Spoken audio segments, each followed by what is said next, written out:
बगड्डावत भारत महागाथा अजमेर के राजा बिस्लदेव जी के भाई मांडल जी से शुरू होती है, जो कि देवनारायण जी के पूर्वज थे। मांडल जी के बड़े भाई राजा बिस्लदेव जी उन्हें घोड़े खरीदने के लिए मेवाड़ भेजते हैं। मेवाड़ पहुंचकर मांडल जी कुछ घोड़े खरीदते हैं, मगर बहुत सारा पैसा वो तालाब बनवाने में खर्च कर देते हैं और अपने भाई से और पैसे मंगवाते हैं, जो वो भेजते रहते हैं। बिस्लदेव जी यह पता करने आते हैं कि मांडल जी इतने सारे पैसों का क्या कर रहे हैं।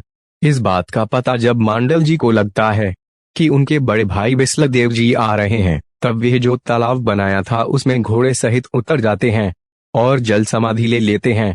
बिस्लदेव जी को यह जानकर बहुत दुख होता है और वे मांडल जी की याद में तालाब के बीच में एक विशाल छतरी और एक विशाल मंदारे का निर्माण कीर्ति स्तंभनुमा करवाते हैं और उस गांव का नाम मांडल जी के नाम से मांडल पड़ जाता है, जो कि मेवाड़ के नजदीक आज भी स्थित है।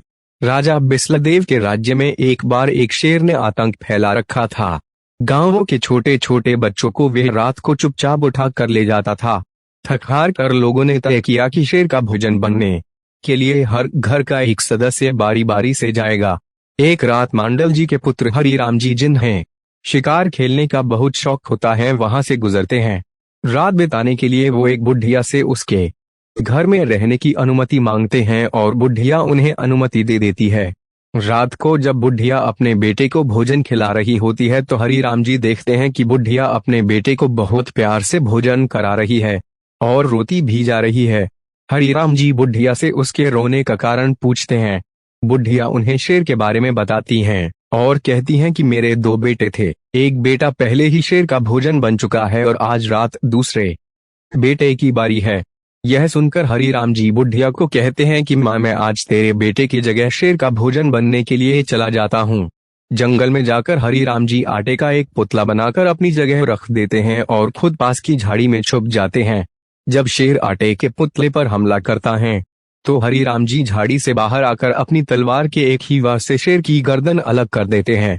इसके बाद शेर का कटा हुआ सिर हाथ में लेकर अपनी खून से सनी तलवार को धोने के लिए पुष्कर घाट की ओर जाते हैं। पुष्कर के रास्ते में लीला सेवड़ी नामक एक औरत ब्राह्मणी रहती थी और वो सुबह सवेरे सबसे पहले उठकर पुष्कर घाट पर नहा धोकर वराह भगवान की पूजा करने के लिए जाती थी। उसने यह प्रण ले रखा था कि वराह भगवान की पूजा करने के बाद ही किसी इंसान का मुंह देखेगी। पुष्कर घाट पहुंचकर जब हरिराम जी तलवार को पानी से साफ करके अपनी मयान में डालते हैं तो लीला सेवड़ी, जो वराह भगवान की पूजा कर रही होती है, आहट सुनकर पीछे मुड़कर देखती है। हरिराम जी डर के कारण शेर का कटा हुआ सिर आगे कर देते हैं, जिससे लीला सेवड़ी को सिर तो शेर का और धड़ इंसान का दिखाई देता है। वह कहती है कि यह तुमने क्या किया? अब मेरे जो संतान होगी वे ऐसी ही होगी, जिसका सिर तो शेर का होगा और शरीर आदमी का। अब लीला सेवड़ी कहती है कि आपको मेरे साथ विवाह करना होगा। हरिराम जी सोचते हैं कि ऐसी सती औरत कहाँ मिलेगी। वह विवाह के लिए तैयार हो जाते हैं। कुछ समय पश्चात हरिराम जी और लीला सेवड़ी के यहाँ एक संतान पैदा होती है, जिसका सिर तो शेर का और बाकी शरीर मनुष्य का होता है। हरिराम जी उस बच्चे को लेकर एक बाग में बरगद के पेड़ की कोचर खोल में छिपाकर चले आते हैं। दूसरे दिन बाग का माली आता है और देखता है कि बाग तो एकदम हरा भरा हो गया है। यह क्या चमत्कार है, और वह पूरे बाग में घूम फिर कर देखता है तो उसे बरगद की खोल में एक नवजात शिशु के रोने की आवाज सुनाई देती है और बाग का माली दौड़कर बरगद के पेड़ की खोल में से बच्चे को उठा लेता है। वह यह देखकर दंग रह जाता है कि बच्चे का मुंह शेर का और शरीर इंसान का है। वह बच्चे को राजा के पास लेकर जाता है। राजा बिस्लदेव को जब हरिराम जी से सारी बात का पता चलता है तो उस बच्चे के लालन पालन का जिम्मा वे स्वयं लेने के लिए तैयार हो जाते हैं। राजा बिस्लदेव उस बच्चे का नाम बाघ सिंह बागराव रख देते हैं।